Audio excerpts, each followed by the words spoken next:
డయేరియాపై శ్రీకాకుళం జిల్లా యంత్రాంగం వెంటనే అప్రమత్తమైందని మంత్రి నారాయణ తెలిపారు.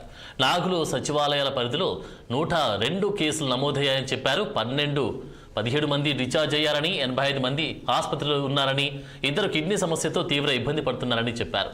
45 మందిని ఇప్పుడు వెంటనే డిశ్చార్జ్ చేయవచ్చని, కానీ అబ్జర్వేషన్ కోసం ఆసుపత్రిలోనే ఉంచామని తెలిపారు. ఇక 50 టీంలతో డోర్ టు డోర్ సర్వే చేశామని, ఒకరు డయేరియా డెత్గా గుర్తించామన్నారు, మరొకరు పోస్ట్ మార్టం నిర్వహించామని నివేదిక రావాలన్నారు. శ్రీకాకుళం కార్పొరేషన్లో డ్రైన్స్ కోసం 10 కోట్లు కేటాయించామని చెప్పారు. డ్రింకింగ్ వాటర్, సివరేజెస్ వర్క్స్ కోసం 60 కోట్లతో టెండర్లు పిలువనున్నామని తెలిపారు. కమిషనర్ సస్పెన్షన్ అనేది ఇంటర్నల్ వ్యవహారమని, అడ్మినిస్ట్రేషన్ ఇష్యూ పరిశీలిస్తామన్నారు మంత్రి.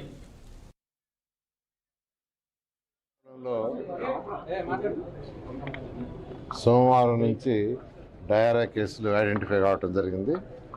దాని మీద వెంటనే లోకల్ అడ్మినిస్ట్రేషన్, అటు కలెక్టర్ గారు, జేసీ గారు, మిగతా అడ్మినిస్ట్రేషను వెంటనే దాని మీద యాక్చువల్గా యాక్ట్ కావటం, తర్వాత వెంటనే ఎమ్మెల్యే గారు కూడా ఇక్కడికి రావటం, ఇమీడియట్గా లోకల్గా ఉన్న అటు గవర్నమెంట్ హాస్పిటల్ కావచ్చు, కిమ్స్ కావచ్చు, ఇంకా కొన్ని ప్రైవేట్ హాస్పిటల్స్ కూడా కాంటాక్ట్ చేయటం, పేషెంట్స్ని ఇమీడియట్గా అక్కడికి చేర్చి ట్రీట్మెంట్ ఇవ్వడం జరిగింది.